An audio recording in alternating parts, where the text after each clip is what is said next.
Welcome, once again, to my office.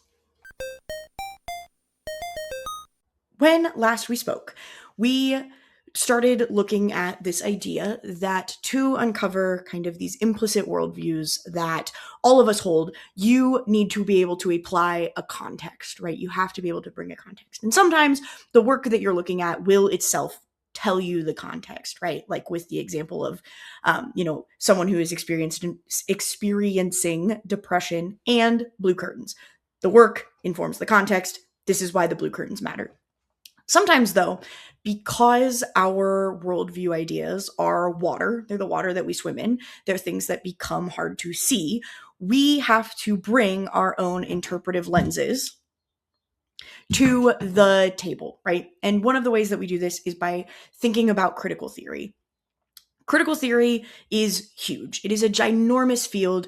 There are so many moving pieces in critical theory. It is always changing. It's always asking us to think in new ways, right? But the biggest thing that critical theory is it asks us to consciously choose a way of seeing the world, right? Critical theory asks us to sit down and say, hey, this is the way that I am going to choose to look at this piece of writing. And there are lots of critical theory fields that exist. And I think that it makes sense. I think it's easier to understand the concept of critical theory if you see a specific critical theory in action. And so that's what this video is going to be about. It's going to be about taking a specific critical theory and applying it to a work of literature. Again, specifically, Dungeon Crawler Carl. The critical theory that we're going to spend some time with today is called postcolonial theory. Postcolonial theory asks us to consider the ways that colonization across the world has had a specific impact on the way that people think and the way that people understand the world, right? People who come from cultures that had colonial practices have certain ideas, and people who come from cultures that were colonized have other specific ideas, right? That both of these things, the experience of being from a colonizing culture and the experience of being from a colonized culture, inform the worldviews of people from both cultures. The difference here, right? The reason that specifying colonizer and colonized is important is because this gets back to Gramsci's ideas about hegemony, right? This circles back around to what Gramsci kind of talks about, which is that ideas which have hegemony are those which are established by a ruling class. In a colonizer-colonized relationship, the colonizer is the ruling class, right? And so the ideas that they have are the ones that tend to become part of the water, right? They are the things that become the dominant worldviews. So the colonizing cultures' ways of seeing the world become the ways of seeing the world for everyone, whether they are part of that culture initially or whether their culture is colonized by that culture, right? This is what postcolonialism kind of asks us to think about. Postcolonialism also asks us to think about making a concentrated effort to view the world through worldviews of the colonized, right? To understand the experience of the world as a person who is from a colonized culture might, right? And obviously this is not a monolith, right? Neither colonizing cultures nor colonized cultures are monolithically, like they don't all have the same thoughts, right? Because not every person has the same thoughts. But critical theory asks us to kind of think about specific facets of these experiences, right? And so what we're going to talk about today is a specific author by the name of Frantz Fanon. And Frantz Fanon wrote a book called The Wretched of the Earth.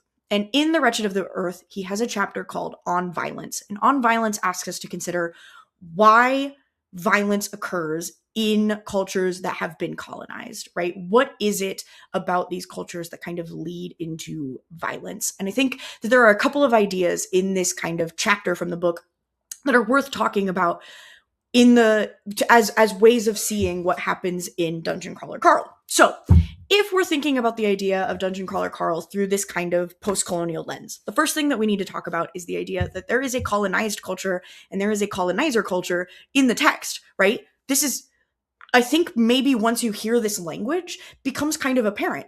Earth is colonized by aliens who are seeking to extract the natural resources of Earth in order to profit the alien culture, right? That is a colonizer-colonized relationship. If you think about the way that the British Empire treated their colonial subjects, this is exactly what they did, right? The British Empire went in to different places because they had natural resources. They took over those places, they took over the rule of those places, and then they extracted the natural resources of those places for their benefit, right? So if we say that we're going to read Dungeon Crawler Carl through a post-colonial context, the first thing that becomes apparent is the colonization that is happening in this text, right? There is colonialism in this text, which is interesting because it also asks us to consider something kind of strange, right? The United States has practiced certain colonial practices. We don't call them colonial practices, but like if you think about some of the things that have happened between the US and the southern part of the Americas, there are colonial practices at work, right? Things that happened in Guatemala with like United Fruit, things that have happened. I mean, we basically, like Guam is basically a US colony, right? We call them territories. If you think about Puerto Rico as a territory, but it's not part of the US, that's fairly colonial. And so Dungeon Crawler Carl becomes really interesting because it's set in America, or it's set in the United States of America. Sorry, that was, especially in talking about post-colonialism, it's important to think about the language that you're using, right? Because the United States of America isn't all of America. It's only the North, not even the whole North, because Canada's above us, right? And so the United States has had some of these kind of same colonial practices at work. And so to see this turned on its head, right, where the US becomes the kind of focal point of a colonizing experience, is the first kind of thing that we can start to see as we say, hey, we are actually going to spend some time looking at this text through this lens of colonizer-colonized relationships. And so this becomes really interesting, right, that we can think about it in this way. Back to Fanon, though. That was kind of a sidebar. Fanon has two ideas that I think are really important that he introduces that start to suggest some ways of maybe starting to read characters and situations in Dungeon Crawler Carl. The first thing that Fanon suggests that I think is important, he has the chapter is excellent, obviously. Frantz Fanon is incredibly intelligent. He says lots of very good things. But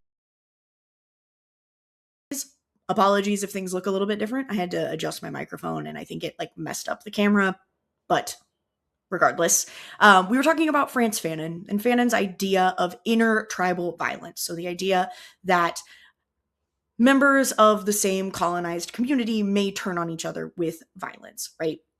And when we look at Dungeon Crawler Carl, I think that this actually starts to explain the way that some of the crawlers interact with one another, right? Especially in the first book, we think about Frank Q, right? The first time we see Frank Q, he has hidden out in a safe room bathroom, and he and his ex-wife, Maggie, come out of the bathrooms and try to kill Carl and Donut for no reason that we can see, right? There is no reason that we are privy to that they are enacting this violence against Carl and Donut, right?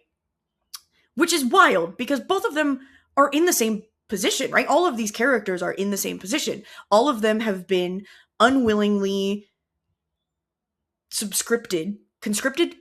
unwillingly conscripted into participating in this dungeon crawl, into participating in this series of violent, dangerous challenges by this colonizing alien race, right? So the colonizing alien race, they came down, they are extracting the natural resources from Earth. One of the natural resources that they're extracting from Earth is the labor and like literal kind of life force of humans, of Earth people, right? There are other, because the alien races also have like human qualities. I think it's really hard to use human as a term here, but that starts getting into post-humanist theory, and we're not talking about that right now. But if we look at this idea, right, that intertribal violence is the first sort of expression of anger against a colonizer, then the fact that super early, like in the first book of this series, we see a crawler enacting violence against another crawler as opposed to against the world that has been constructed by the colonizing aliens, Frank Q becomes a lot more sensical from the beginning. Obviously, we get his backstory later, and there's things about his daughter that are deeply upsetting, and his anger is obvious, right? And he eventually kind of comes to see what Carl is trying to do. Carl's decision to fight back against the aliens as something that, Frank ends up supporting, right? But like Frank becomes more sympathetic from the jump. Sympathetic is maybe the wrong word. Frank becomes more understandable from the jump with Fanon's conception of intertribal violence in mind, right? When I first read Frank, I was like, what is he doing? Why is he trying to kill the other crawlers? This does not make sense to me. But in a worldview as presented by Fanon, right? In Fanon's kind of conception that like, because it is easier to turn on the people who are closest to you, who are other colonized peoples, Frank's violence becomes much more logical, right? His desire to dominate other crawlers becomes an expression of Frank's kind of power, right? Frank is attempting to reclaim some of his power through this violence. And that is where kind of Fanon's idea of the reason behind intertribal violence comes into this text, right? And if we think we can apply this idea to the text, it adds support to the idea that Dungeon Crawler Carl is worth reading as a piece of literature that expresses some post-colonial ideas, right? The other thing that Fanon introduces that I think is really interesting and relevant to Dungeon Crawler Carl is the idea of sleep. Yes, in this chapter on violence, Fanon talks about sleeping, and he argues that for the colonized subject, sleep is the time when they are free, right? That because as of now, we kind of can't control other people's minds, which thank God. The sleeping is the period in a subject's day where they are not under colonial control, right? Because their mind is entirely their own, and thus when they are not being asked to perform in the physical world where the colonizer, has the power and has the dominance, when they are only existing kind of in this mind space, they are free from the colonial shackles, right? And so this becomes an interesting concept if we start thinking about the idea that one of the upgrades that you can get in Dungeon Crawler Carl are the beds that reduce the amount of sleep that is necessary for recovery, right? One of the mechanics in the game in Dungeon Crawler world is that sleep is necessary, kind of like in like a video game, right? The whole thing is sort of based on video games. You have to take some sort of rest in order to be back at your full kind of capacity for doing things. But one of the upgrades that exists is that you can upgrade your bed, and Carl starts to throughout the texts, throughout the different books of the series, upgrade the bed so that less sleep is necessary to get a full rest, right? By the most recent book that was published in the series, Carl is sleeping like 30 minutes at a time, right? And this becomes really interesting when you start considering that sleep is when you're free, right? If Fanon's idea is that the colonized subject is free during their periods of rest when they are asleep, it benefits the colonizer to take away sleep. And it's interesting that in the book, because there is this alien civilization in these books that have these technologies that allow for less sleep to equal more rest, they can actually do what can't be done here in the real world, right? They can take away this kind of period of freedom from the crawlers by reducing the amount of sleep that they need, right? And the reason that, it would be an upgrade to sleep less is that you can do more, right? And the point of the game is to, well, all of the levels have the different theming, right? But there's always something that they have to accomplish. And as the levels have been progressing, as we see through the series, the first one, they seem to make it through fairly easily, but it just kind of keeps getting harder, right? And as we see through the series, you need time. One of the things that they most need is just time to get things done. And so it becomes beneficial to your survival to sleep less, but it also becomes challenging to your view of yourself as an independent person, right? And so with these two ideas in mind, the intertribal violence and the idea of sleep as freedom that is presented by Fanon, Dungeon Crawler Carl becomes really kind of a different story, right? And I think it's worth talking about, why does it matter? Why does any of this matter? If we can take this post-colonial theory and we can move it into talking about Dungeon Crawler Carl, we can say, post-colonial theory is this. Here is an author who is working and presenting some specific ideas about what post-colonial theory might suggest. If we take those ideas and we apply them to this text, we can see these new things about this text. The final question then is like, who cares? Why should we bother to do this? Why should we talk about, like, why does it matter if Dungeon Crawler Carl has this kind of post-colonial worldview? And that is a question for another video, because this one is already getting very long.